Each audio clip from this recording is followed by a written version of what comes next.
30 ಇಯರ್ಸಿಂದ ಜಾಸ್ತಿ ಇದ್ದು ಪ್ರೆಗ್ನೆನ್ಸಿಗೆ ಪ್ಲ್ಯಾನ್ ಮಾಡ್ತಿದ್ದೀರಾ, ಇಲ್ಲ 35-40 ಇಯರ್ಸ್ ಇದ್ದು ಸೆಕೆಂಡ್ ಬೇಬಿ ಪ್ಲ್ಯಾನ್ ಮಾಡ್ತಾ ಇದ್ದೀರಾ, ಇಲ್ಲ 35 ಇಯರ್ಸ್ ಆಗೋಗಿದೆ ಇನ್ನೂ ಮದುವೆ ಆಗಿಲ್ಲ, ಸದ್ಯಕ್ಕೆ ಮದುವೆ ಪ್ಲ್ಯಾನ್ಸ್ ಇಲ್ಲ, ಆದ್ರೂ ನಮಗೆ ಮುಂದೆ ಮದುವೆ ಆದಮೇಲೆ ಮಕ್ಕಳಾಗತ್ತೆ ಅನ್ನೋ ಚಿಂತೆನಲ್ಲಿದ್ದೀರಾ, ಅಂಥವರೆಲ್ಲನೂ ಈ ವಿಡಿಯೋ ವಾಚ್ ಮಾಡಿ.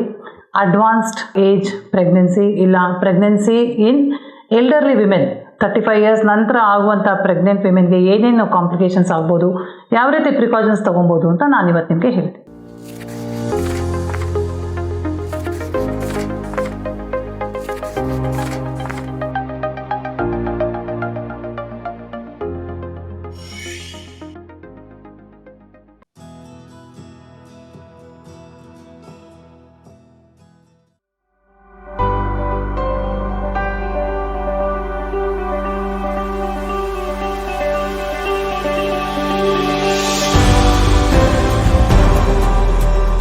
Environ Life Science Limited, partnering for life.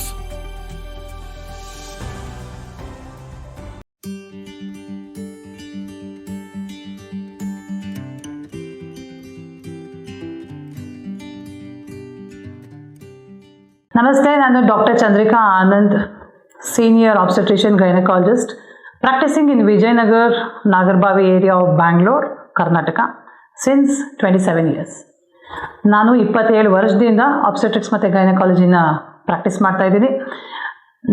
ನನಗೆ ತುಂಬ ಇಂಟ್ರೆಸ್ಟ್ ಇರುವಂಥದ್ದು ಅಂತಂದರೆ high risk pregnancy, laparoscopic surgeries ಮತ್ತು ಪಾಲಿಸಿಸ್ಟಿಕ್ ಓವೇರಿಯನ್ ಡಿಸೀಸ್. ಇದು ನನ್ನ ಫೇವ್ರೇಟ್ ಟಾಪಿಕ್ಸ್ ಇರುತ್ತೆ.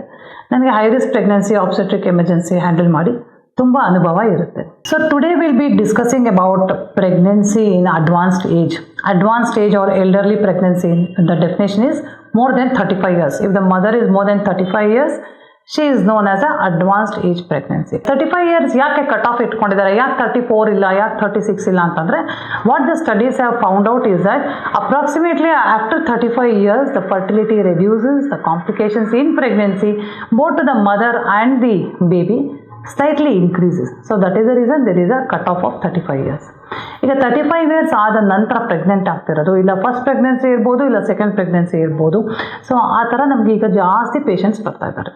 ಯಾಕೆ ಈ ಥರ ಜಾಸ್ತಿ ಆಗ್ತಿದೆ? ಅಪ್ರಾಕ್ಸಿಮೇಟ್ಲಿ ಇಂಡಿಯಾನಲ್ಲಿ ಮುಂಚೆ around 10 years back around 4% of pregnancies var more than 35 year old mother, whereas now it's almost up to 18% of pregnancies are more than 35 years. ಯಾಕೆ ಈ ಥರ ಜಾಸ್ತಿ ಆಗ್ತಾ ಇದೆ? ಯಾಕೆ 35 years ಲೇಟ್ ಪ್ರೆಗ್ನೆನ್ಸಿ ಯಾಕೆ ಆಗ್ತಿದೆ? May be around 20, 30, 40 years before the women were marrying early, 18, 19, 20 years. Within 25 they would get married and they will have children. Around 25 to within 30 they would finish their families.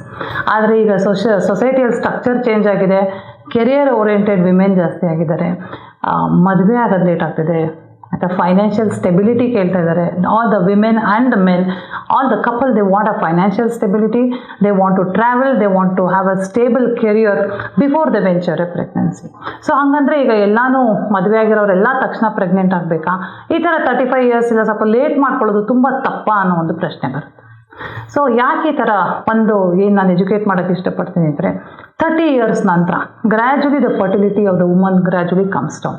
Every woman is born with a set of eggs. Eggs is nothing but the oocytes of the one component of the baby.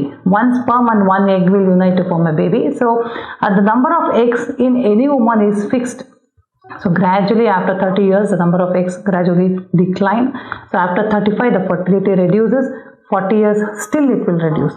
So how to improve fertility ಅಂತ ನೀವು ಒಂದು ಪ್ರಶ್ನೆ ಕೇಳ್ಬೋದು. See, that can be done by avoiding bad habits like alcohol, smoking, substance abuse, stress, having a very good diet, good exercise, good lifestyle, good sleep. All these kind of prevent the decline in fertility for both men and women. So one thing is, if you are 35 years, 30 years and above, and if you are planning a pregnancy, make sure that you don't get into the bad habits. Get a good lifestyle so that your fertility is preserved.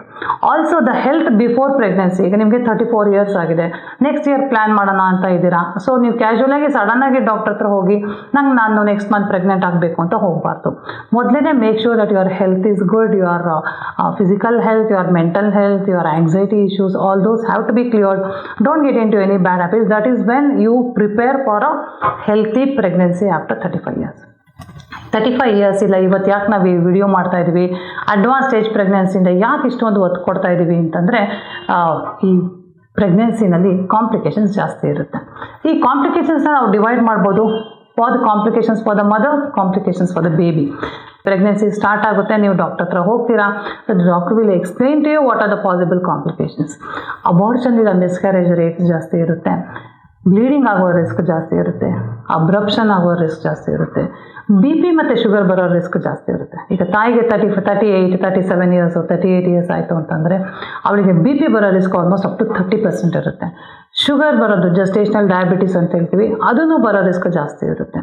So ಹೀಗಾಗಿ ಪ್ರೆಗ್ನೆನ್ಸಿಯಲ್ಲಿ ಕೆಲವೊಂದು complications ಜಾಸ್ತಿ ಇರುತ್ತೆ. Plus during delivery, suppose woman enters into delivery, prolonged labour ಇರುತ್ತೆ. Normal ಆಗಿ ಒಂದು youngster 20-25 years ಹುಡುಗಿಯರು ಒಂದು ಆಗುವಂಥ ಡೆಲಿವರಿ ಅಷ್ಟು ಸಲೀಸಾಗಿ, ಅಷ್ಟು ಸುಸೂತ್ರವಾಗಿ ಆಗೋದಿಲ್ಲ. There can be a prolong labour, there can be a difficult labour, forceps, vacuum ಆಗೋ ರಿಸ್ಕ್ ಜಾಸ್ತಿ ಇರುತ್ತೆ. Almost up to 40% of early women have to go for a LSCS or a caesarean section.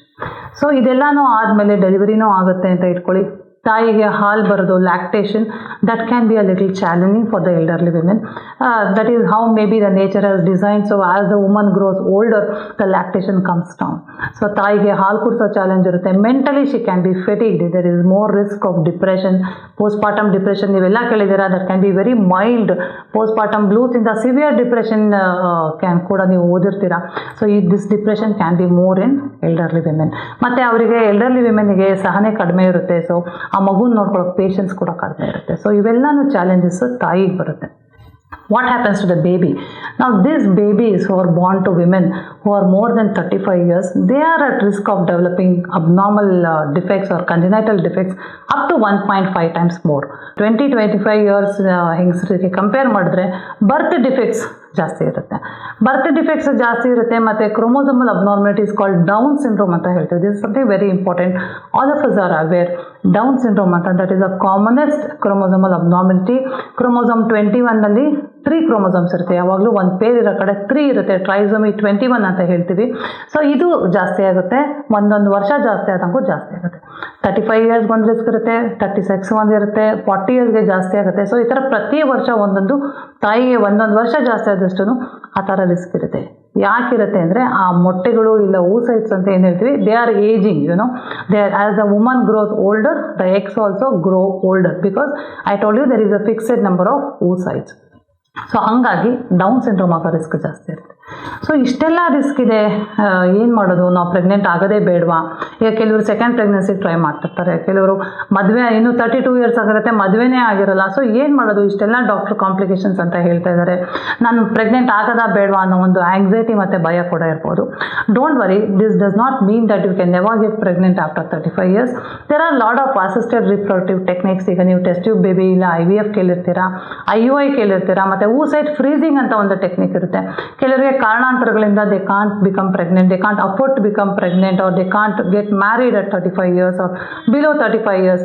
ಅಂಥವರು ಅವರ ಮೊಟ್ಟೆಗಳನ್ನ oocytesನ freeze ಮಾಡಿ ಇಡ್ಬೋದು. So the younger oocytes can be frozen and then when they decide to get married or when they decide to get a baby they can go for ART. So ಈ ಥರ ತುಂಬ techniques ಬಂದಿದೆ, ಆಯಿತಾ. Not that ಇವಾಗ ಇದೊಂದು 35 years ಆಗೋಯ್ತು ಅಂದರೆ ನನಗೆ ಜೀವನನೇ ಇಲ್ಲ, ನನಗೆ ಮಕ್ಕಳೇ ಆಗಲ್ಲ, ಇಲ್ಲ ನನಗೆ ತುಂಬ ಕಾಂಪ್ಲಿಕೇಟೆಡ್ ಪ್ರೆಗ್ನೆನ್ಸಿ ಆಗುತ್ತೆ ಅಂತ ಭಯ ಬೀಳೋದು ಬೇಡ. ಅಟ್ ದ ಸೇಮ್ ಟೈಮ್ ನೀವು ಡಾಕ್ಟರ್ ಹತ್ರ ಹೋದರೆ, ಹೈ ರಿಸ್ಕ್ ಪ್ರೆಗ್ನೆನ್ಸಿ ಸ್ಪೆಷಲಿಸ್ಟ್ ಹತ್ರ ಹೋದರೆ ಅವರು ನಿಮಗೆ ಏನು ಮಾಡ್ತಾರೆ? ಸಪೋಸ್ ಇವಾಗ ಪ್ರೆಗ್ನೆಂಟ್ ನೀವು ಮತ್ತು ನಿಮ್ಮ ಹಸ್ಬೆಂಡ್ ಹೋಗ್ತೀರಾ ಡಾಕ್ಟರ್ ಹತ್ರ, ಅವ್ರು ನಿಮಗೆ ರೆಗ್ಯುಲರ್ ಚೆಕಪ್ಸ್ಗಿಂತ ಜಾಸ್ತಿ ಚೆಕಪ್ಪಿಗೆ ಕರೀತಾರೆ, ಜಾಸ್ತಿ ಸ್ಕ್ಯಾನ್ಸ್ ಮಾಡ್ತಾರೆ, ಬ್ಲಡ್ ಟೆಸ್ಟ್ಗಳು ಜಾಸ್ತಿ ಇರುತ್ತೆ, ನಿಮಗೆ ಶುಗರ್ಗೆ ಸ್ಕ್ರೀನಿಂಗ್ ಟೆಸ್ಟ್ಗಳು ಜಾಸ್ತಿ ಇರುತ್ತೆ, ನಿಮ್ಮ BP ನ ರೆಗ್ಯುಲರ್ ಆಗಿ ಚೆಕ್ ಮಾಡಿಸ್ತಾ ಇರ್ತಾರೆ.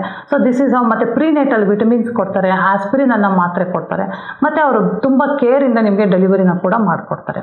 Take home message is that pregnancy is not impossible after 35 years, but it does carry some complications. Adana prevent madake you have to take care of your mental and physical health, contact a doctor, make sure with lot of support the pregnancy can be smooth without any complications. Thank you.